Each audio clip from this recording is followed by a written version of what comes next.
Welcome to another Thriving Thursday. I'm Carla. I'm a former management consultant who, almost after 12 years in corporate America, completely redefined my life, redefined my career, pursued my life calling, and decided to live my life by my own design. Today, I'm a certified coach, and my mission is to help others design and live a life focused on self discovery, focused on growth, and focused on action. And on Thriving Thursdays, I broadcast live from wherever a little home takes us, sharing stories and reflections on better living and career empowerment. And today I'm broadcasting from the beautiful state of Idaho. I've actually been here for 2 weeks, maybe a little bit more. Feels like we've been here forever in a good way. It's a really beautiful place. You may recognize this background from last week. Honestly, the fall colors, which you might be able to see a little bit in the background, have made it really hard for us to leave, but it's really prime time. And so we've been loving it here. We are sadly leaving this weekend. We're going to head to Utah, which is also stunning and beautiful in its own way. So you'll see a very different landscape next week. And the reason that I'm in Idaho and that I'm in Utah and I'm in these different places where I broadcast from is because, as many of you know, my husband and I live in a little tiny camper from which we work and live and travel around the country exploring beautiful spots, sometimes visiting family, visiting friends. And as we head into our topic today, I want to share with you why I live in a little camper because it's very relevant to the topic at hand. And when people hear that I live in a little tiny camper, they're like, some of them are like, "Oh my gosh, that's so cool. Yes, I could do that." And other people are like, "Oh no, that is not for me. There's no way that I could do that." And that's perfectly fine. That's absolutely fine. I get it that it's not a lifestyle for everybody, but it is the right lifestyle for me for one main reason, and that is that this lifestyle very much aligns with my values. And so that's what I want to talk about today is why it's important to get aligned with your values, how you can get more clarity on what your values are, and start to think about how it is that you are actually living your life according to what your values are. So let's first of all talk about what values are. Values can be a little bit of an esoteric term. What are values? I define them as principles that we live by that are very core and so core to who we are that when we honor those principles, we feel in alignment. We feel peace, we feel joy. And when we don't honor those principles, we feel misaligned. We feel that something is off. When I started my training to become a coach, I really didn't have a very clear vocabulary to describe who I was and what principles were really core to me. It was really through my training and working with my coaches at the time that I learned how to clarify what my top values were, and more importantly, how to assess whether I was or whether I wasn't living my life in accordance to those values. And what I found was that I mostly was not living in alignment with my values, and that was a problem. So for me, family and freedom and adventure and impact and authenticity are my top values. At the time when I was starting to learn about the importance of values and how to get clarity on them, I would say that other than family, I really my lifestyle really didn't reflect those other values. I really didn't feel like I was living a life of adventure or I was really free, or I was making an impact. I didn't really feel like I was making the impact that I wanted at the time. And so by consequence, I didn't feel like I was being authentic to who I was. And so that particular value of authenticity I felt really misaligned with it. I felt really off. And the thing is, before I gained this clarity, I could feel that something was off, but I didn't know how to verbalize it. I didn't know what exactly it was. But the moment that I started to narrow down what truly was important to me, right? Not 50 things that were important to me, but really what were those 5 things that were just so core to who I was? When I started to gain that clarity was when I ultimately was able to figure out that, hey, I need to make some changes in my life. And that clarity ultimately led me to figure out that, you know what, moving into 84 square feet and hitting the road is very right for me. It's going to work out for me very well, because that lifestyle would allow me to be in true alignment with those core values of freedom, of adventure. So, as you all know, I love to give some very actionable tips in these Thriving Thursdays. And I'm particularly excited to share two tips today that I learned through my coach training. And I'm excited to share them because they changed my life. They really changed the way that I looked at my life and the way that I lived my life, right? So, two steps. Here we go. Number one, consciously choose your values. And number two, compare who you are with what you do. So let's dive first into number one, and that's consciously choose your values. Before we get before we jump into the consciousness piece, do want to give you a tip for how to gain clarity on what your values are, right? You might have a sense of what's important to you, or you might be like, I know some things, but I don't know if I can verbalize it like me. I don't know if I can really verbalize what it is, and that's okay. So, two questions to ask yourself to gain that clarity. Ooh, it's getting a little windy. Number one is, when was a time that you felt really joyful, and what was happening at the time? What was true for you at the time? What value was being honored at the time? The other question that you can ask, and it's the opposite, is when was a time when you were really upset?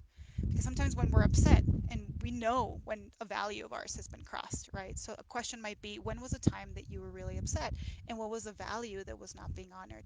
So those are two questions that really helped me to get a lot of clarity on what's really important to me. What are those top values?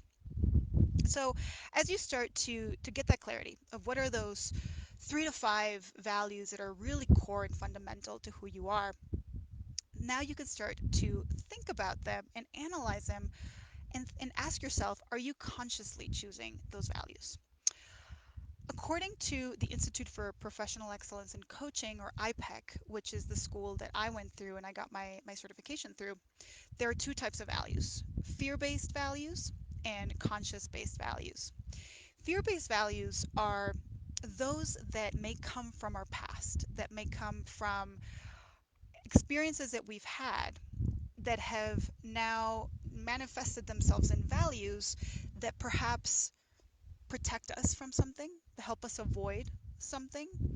They're values that have a lot of language like have to, or need to, or I must. And, for example, somebody that grew up with a lot of lack, for example, lack of money, might have a value of security.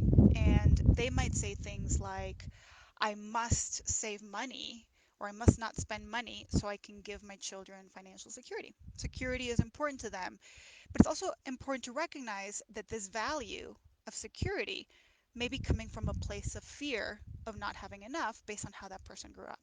So that's a fear-based value. By contrast, say somebody grew up in the same scenario, right? Having a lack, in this case, perhaps a lack of sufficient money growing up. Um, but their value might be abundance. And their language, if that's a consciously chosen value, which is the opposite of the fear-based value, might sound more like, I want to be in a position where I can freely give my children money so they have abundance. So the energy there feels really different, right? The language is different. The have to versus want to feels different. Similar backgrounds, but having a value that is goal oriented, like I want to have abundance versus I must, have security, because it feels different, it creates more, the conscious based value can create more motivation, more energy, more space to actually go for the goals than we want, instead of staying held back by the fear. So that was something that was really interesting for me to learn. I always thought like a value is a value. And I did learn that a value is not a good thing or bad thing, right? Abundance is not good or bad. Security is not good or bad. What's important is to make sure that you are consciously choosing your values and spending time really analyzing and learning about where your values come from. What is it in your life that has led you to have a certain value? And is that a value that is true for you today? Is that a value that you want to continue living your life by? Because that's the other thing, is that values can change. Because values are so fundamental to who we are, and because we change through our lives, our values do change. And so that's something that really helped me in that introspective process of where do those values come from? Are they fear-based or are they conscious-based? So that's the first step. The second step, and this was so life-changing for me, was compare who you are to what you do. When I went through this exercise of thinking about, okay, I have clarity, I now know that these five values are my top values. It wasn't sufficient to just stay at that. I spent time working with my coach on figuring out, okay, how am I actually living these values, right? Is my day-to-day life reflecting these values? And so what I learned is that no, like I mentioned earlier, right? I really valued freedom, but I felt really stuck in a big city. Yes, it was a big city, but I wanted to be free to move to different places. I wanted to explore. I wanted to have adventure, which was my other value. And frankly, at the time, my life had become a little bit routine, a little bit predictable, and I realized that I was bored. And so no wonder I felt that something was off because my life, my day-to-day life was not reflective of these values that were so important to me. So one way that you might want to go through this and start to gain this clarity is by rating, on a scale of 1 to 5, how well are you living your day-to-day life in accordance to your values, right? 5 might be, this is how I live my life every day, and 1 might be like, not so much. So go through each of your values and ask yourself those questions. How well am I living my day-to-day life in accordance to those values? Is what I am doing reflective of who I am? So I guarantee if you go through this process, you will either be thrilled to see that you are living your life according to your values, and that's wonderful self-awareness to have, or you may realize that there's some opportunities to make some changes there. So I hope that this is helpful for you. I honestly could talk about values for hours. I mean, gaining this clarity for me and articulating what was important to me, and then taking some steps based on this misalignment that there was between my life and my values was life changing. So that's why I'm so passionate about it. And when I work with my clients, going through a values assessment is one of the first things that we do together because your values are so fundamental and so core to who you are.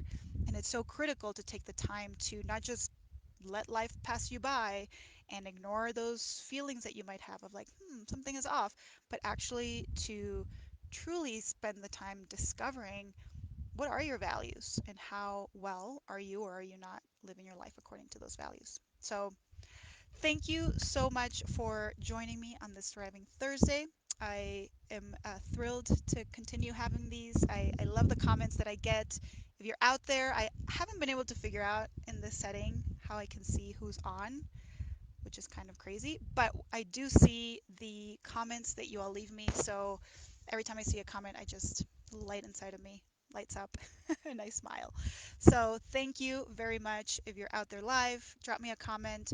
If you are watching this as a replay, would love to hear your thoughts. And with that, I will leave you. I wish you a wonderful, fabulous, thriving Thursday. I will see you next week. Bye.